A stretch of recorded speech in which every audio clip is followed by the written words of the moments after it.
Olá, queridas irmãs, queridos irmãos. Começamos mais um programa, O Espírito da Letra, analisando a obra de André Luiz, o romance Os Mensageiros. Você sabe que muitas pessoas leem esse livro como se fosse um romance mesmo.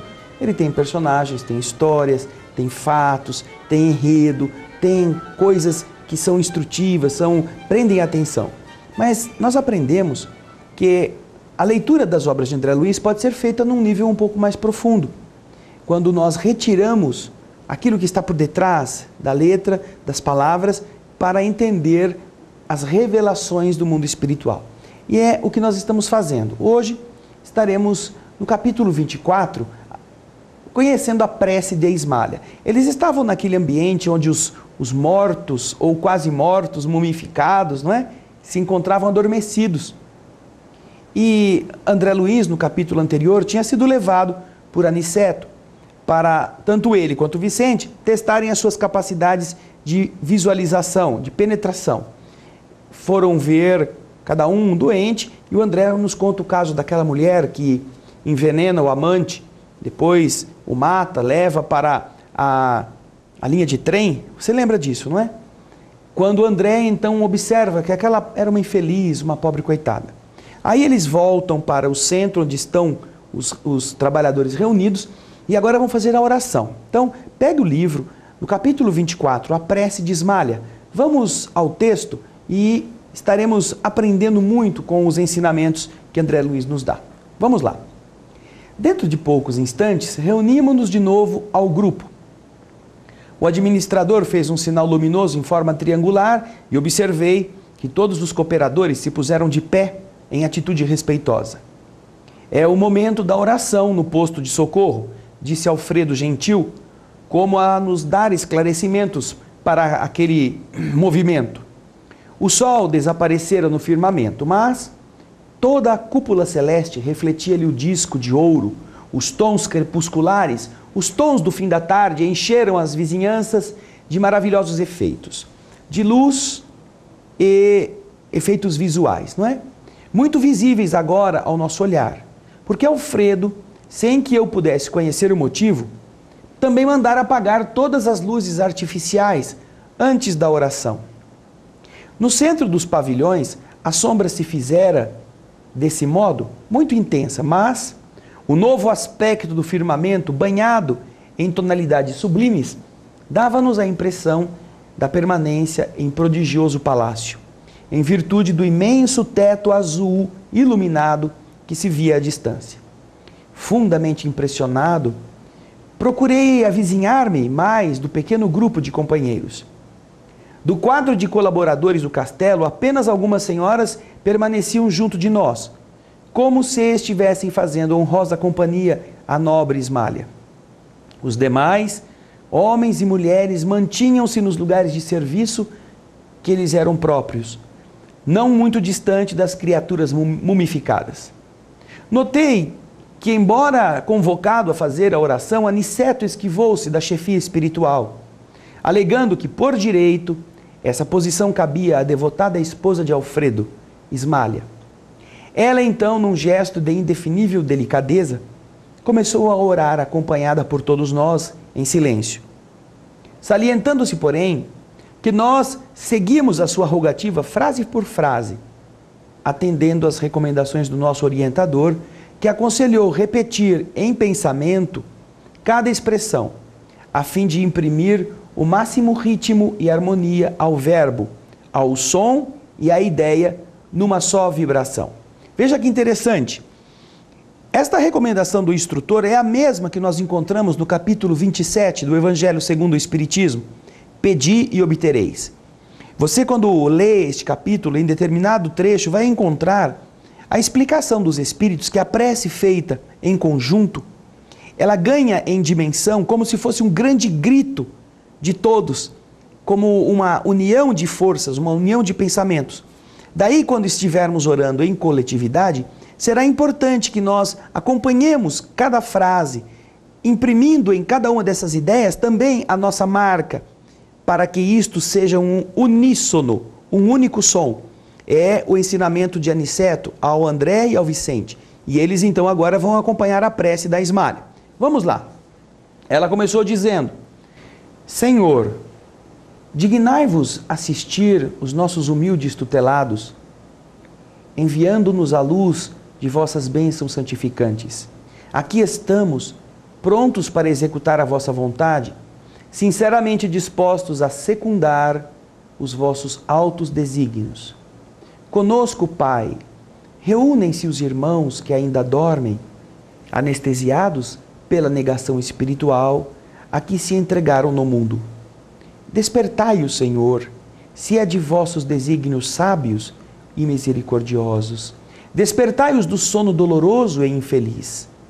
Acordai-os para a responsabilidade, para a noção dos deveres justos. Magnânimo Rei, apiedai-vos de vossos súditos sofredores. Criador compassivo, levantai as vossas criaturas caídas. Pai justo, desculpai os vossos filhos desventurados. Permiti caia o orvalho do vosso amor infinito sobre o nosso modesto posto de socorro.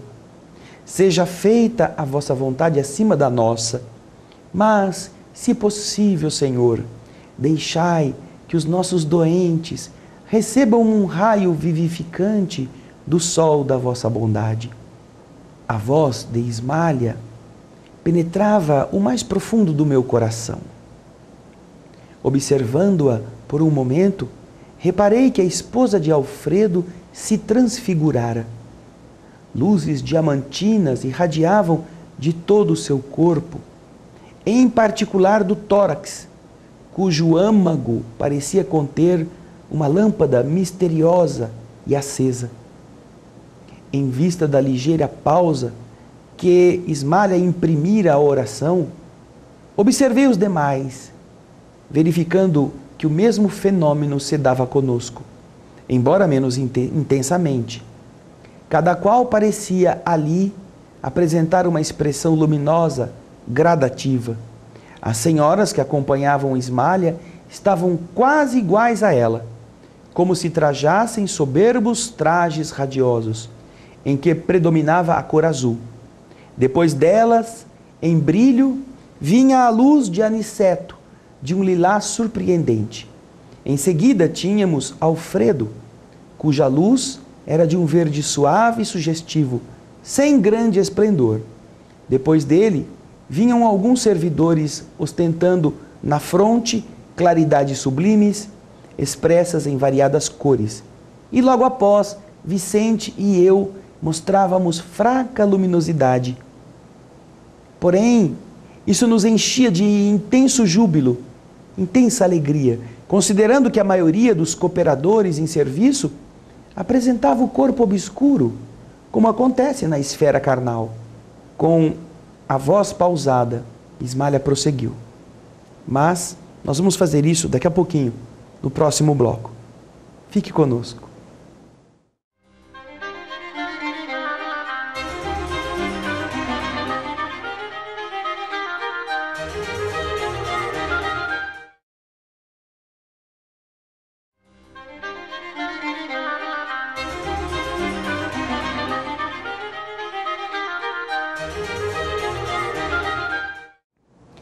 Estamos voltando com o capítulo 24, a prece de Ismália. Já vimos uma parte da oração e André Luiz, quando Ismália fez um pequeno intervalo, ele observou e viu a diferenciação vibratória das pessoas que estavam orando. Todas elas, que ali naquele grupo trabalhavam e oravam, estavam emitindo uma vibração que lhes era própria. A Ismália era mais elevada, vindo logo depois as duas mulheres que estavam com ela, seguidas de Aniceto, e depois, em ordem decrescente, o próprio Alfredo, André Luiz e o Vicente. André fica, assim, muito contente de ver pela primeira vez que há alguma luminosidade nele. Na sequência, então, nós vamos voltar à prece, porque Ismália continua a oração. Pegue o texto e acompanhe conosco a elevação que Ismália imprime as palavras com as emoções que ela faz todo mundo sentir. Vamos lá. Prossegue então Ismália, comovedora. Temos ao nosso lado, Senhor, Infortunadas mães que não souberam descobrir o sentido sublime da fé, resvalando imprudentemente nos despenhadeiros da indiferença criminosa. Aqui estão pais que não conseguiram ultrapassar a materialidade no curso da existência humana, incapazes de ver a formosa missão que lhes confiastes, cônjuges desventurados pela incompreensão das vossas leis augustas e generosas, jovens que se entregaram de corpo e alma aos alvitres da ilusão. Muitos deles atolaram-se no pantanal do crime, agravando os débitos dolorosos. Agora dormem, Pai, à espera de vossos desígnios santos.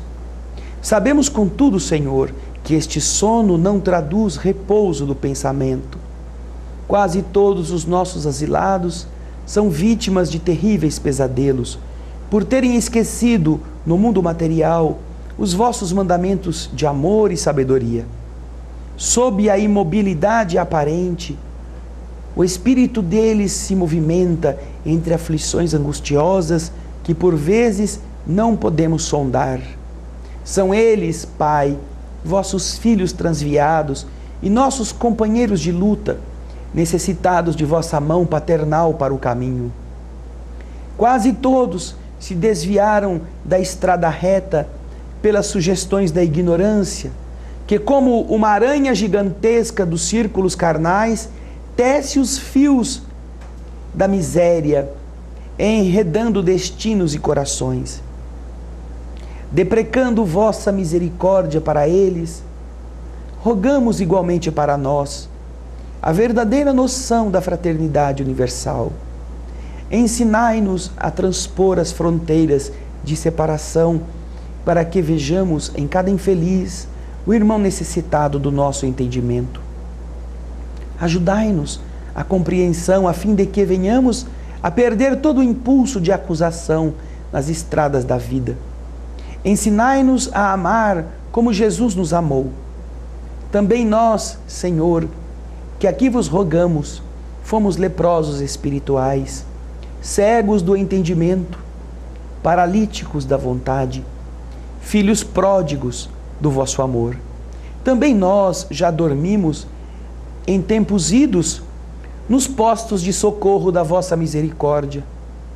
Somos simples devedores, ansiosos de resgatar imensos débitos.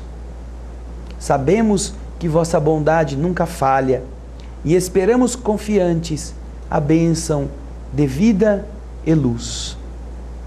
Ismália fizeram uma nova pausa, agora mais longa.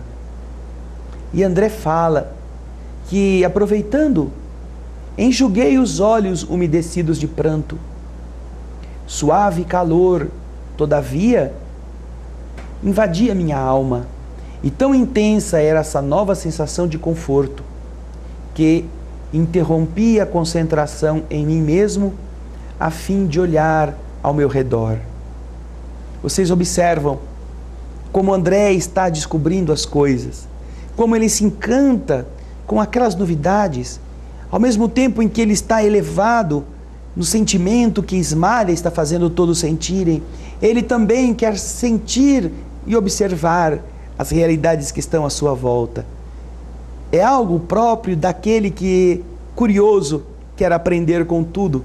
Um novato, um entusiasmado. Assim André nos ensina também a buscarmos, a esforçarmos-nos para construir um mundo diferente dentro de nós. E aqui ele olha instintivamente para o alto e ele enxergou maravilhado grande quantidade de flocos esbranquiçados, de tamanhos variadíssimos, que caíram em abundância sobre nós que estávamos orando. Só não caíam sobre aqueles que dormiam. Tive a impressão de que eram derramados do céu sobre a nossa cabeça, caindo com a mesma abundância sobre todos, desde Ismália até ao último dos servidores. Não cabia em mim de admiração quando novo fenômeno me surpreendeu. Os flocos leves desapareciam ao tocar a nossa fronte. Desapareciam. Para onde será que iam essas energias? Caíam sobre quem orava, mas não iam para os pobres que estavam ali, por quem estavam orando? Que coisa estranha, você deve estar pensando. Deus ouvia a prece dos que já tinham se elevado e esquecia dos infelizes nos leitos? No próximo bloco você vai ver como são lindas as deliberações do Senhor. Continue a ler o texto. Daqui a pouquinho nós vamos voltar e esperamos que você esteja com a gente. Até já.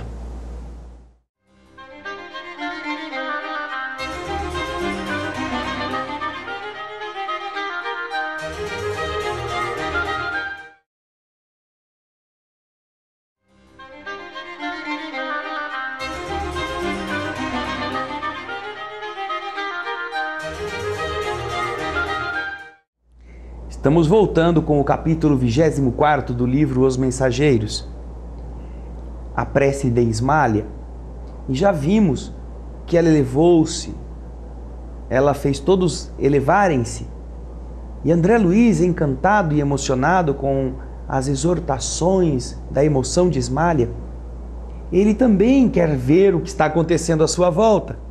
Ele abre os olhos e, olhando para o céu, ele percebe que caem sobre os que estão orando flocos que parecem neve em abundância.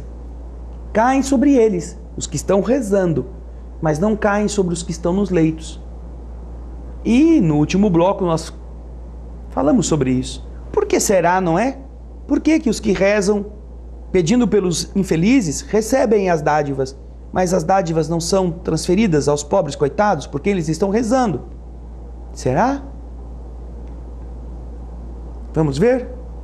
Os flocos leves desapareciam ao tocar-nos, começando, porém, a sair de nossa fronte e do peito grandes bolhas luminosas, com aquela coloração da claridade que cada um possuía. Essas bolas, essas bolhas luminosas, elevavam-se no ar e atingiam as múmias que estavam ali deitadas. Transmitiam-se estes flocos que caíam do céu, impregnados do caráter de cada um que rezava, para aqueles que estavam ali. Você vai ver nas imagens do Projeto Imagem esta cena. Ela é muito inspiradora também, o Projeto Imagem, que tem este livro, alguns capítulos desse livro já colocados em imagens para o leitor entender. E então, André continua dizendo no texto: ainda nesse aspecto, reparava o problema da graduação, da gradação espiritual. As luzes emitidas por Ismália eram mais brilhantes, intensas e rápidas, alcançando muitos enfermos de uma só vez. Em seguida, vinham as fornecidas pelas senhoras do seu círculo pessoal. Depois, tínhamos as de Aniceto, de Alfredo e dos demais. Os servos de corpo obscuro emitiam vibrações fracas, mas visivelmente luminosas. Cada qual, naquele instante, em contato com o plano superior, revelava o valor próprio na cooperação que podia prestar. Observando-me o assombro, Aniceto falou-me aos ouvidos: na prece, André, encontramos a produção avançada de elementos força. Eles chegam da providência em quantidade igual para todos aqueles que se deem ao trabalho divino da intercessão.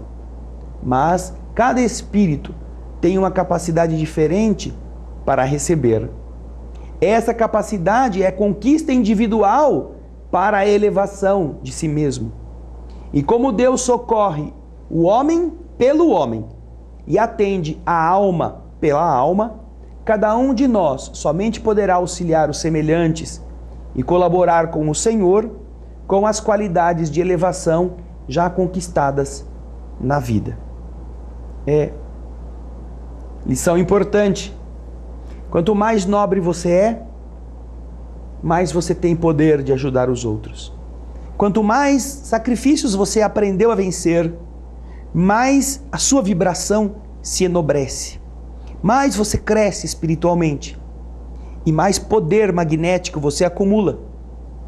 Por esse motivo é que nós aprendemos com os espíritos que aquelas pessoas que são sacrificadas em vidas difíceis, acompanhando filhos problemas, maridos complicados, esposas exigentes e mesquinhas, e continuam a fazer o bem, continuam a tentar ajudá-los, sacrificando a sua dor, a sua tristeza, a sua angústia, em homenagem à melhoria dos outros, estes constroem para si um grande castelo de cristal rutilante no espírito, algo que fosse diamantino, e quando chega o instante de entender-se com as leis divinas, os que foram os arrogantes do mundo estão entorpecidos, enquanto que os que foram suas vítimas estão luminosos. Não reclame das dificuldades. Faça o melhor que você pode, apesar delas. Dói, eu sei que dói, eu sei que é frustrante, eu sei que é triste, mas lembre-se, a lei do universo é a lei de amor, e o amor é a moeda que vai pagar o amor que você der. Por isso, ao invés de reclamar, agradeça a Deus que te está dando a oportunidade de você investir em valores que são imperecíveis. Lembre-se, você está na Terra, não é para construir um império material, não é para conquistar valores perecíveis e transitórios. Você está no mundo para desenvolver a bondade. E nós só desenvolvemos uma bondade real quando formos fustigados pelo mal. Se ninguém nos ataca, podemos parecer muito bonzinhos, mas de verdade só seremos considerados realmente vacinados contra a ignorância quando, mesmo atacados, mesmo feridos, nós continuarmos a pensar no bem, a fazer o bem, a agir no bem. E isso te dá poder vibratório. Então a oração de Ismalha era aquele jorro de luzes, porque ela foi vítima, ela foi acusada, ela foi abandonada, ela morreu sem fazer mal para os outros, da história que Alfredo nos contou capítulos antes. Ela então desenvolveu-se, ela enobreceu-se como espírito. Está ao lado do companheiro, que está em condição inferior à dela, mas que está lutando para igualar-se. Por isso é tão bonito entender que no universo não existe inferno, não existe Satanás, não existe capeta, não existe condenação eterna. Todos nós erramos e todos voltamos para a escola. E um dia, nós que éramos apagados, escuros, nós que não tínhamos luz própria, que não sabíamos vibrar no bem, seremos o sol. Seremos aqueles que, ao orarmos, vibraremos com luz para atingir o maior número de necessitados. Que bom que você está acompanhando o livro Os Mensageiros. Leia de novo a prece de Ismalha, medite sobre ela e faça com que ela tonifique a sua vibração e te faça mais luminoso. Esperamos que você esteja gostando do livro, do nosso programa O Espírito da Letra, cuja finalidade é trazer essas informações de forma mais fácil, mais clara, para que você se interesse e vá fazer uma leitura renovada, vá buscar essas informações aprofundando-se no livro, porque ainda há muita coisa pela frente. Estamos só na metade. André Luiz ainda nem chegou na Terra, só está no posto de socorro. Esperamos que você venha conosco nessa viagem para aprendermos o que vai acontecer depois da prece de Ismalha no próximo capítulo. Muito obrigado pela sua companhia e muita paz.